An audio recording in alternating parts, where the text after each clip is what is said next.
Адам денесinin кереметтері. Чоң адамдын денесі актилион атомунан турат. Егер денебиздеги кан тамырларды бири-бирине кошуп кураштырсак 96 000 километрге чейин жетет. Бул узундук жерде 3 жолу айлантууга болот. Адамдын мээси мүнөтүнө 1000 сөз окуй алат. Адамдын мээси компьютер болгондо секундасына 36 квадриллион операция жасай алмак. Азыркы күндөгү абдан өнүккөн компьютер мунун 1%-ында аткара албайт. Кол же болбосо буттун тырмагы түбүнөн баштап толугу менен өсүш үчүн жарым жыл убакыт керек. Адамдан өмүр бою орточо 18 литр тер чыгат. Кычкылтек жана калориянын 20%-ын мээ азыктанат. Ар бир бөйрөктөгү миллиондогон фильтр ар мүнөттө 1,3 литр кан тазалайт. Ар бир адамдын өзүнө таандык жыты болот. Болгону эгиздердин гана жыты бирдей болушу ыктымал.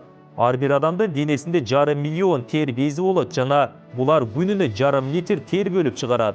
Адамдын денеси эртең менен ойгонгондогу боюна караганда түндө жатаар малдагы абалын салыштырганда чамасы менен 1 сантиметр узун болот. Мунун себеби омуртка арасы жыйрылып жүрүп, түнкүсүн жатаарда бошоңдойт.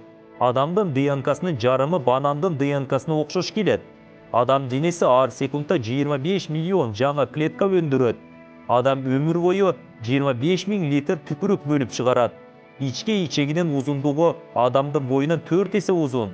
Адам организминдеги эң катуу зат тиш эмалы болуп саналат. Денебиздин ар бир сантиметр квадратында 32 миллионго жакын бактерия өмүр сүрөт. Кан клеткалары дисктер формасында болот. Мурдубуз 50 000 түрдүү жытты ажырата алат.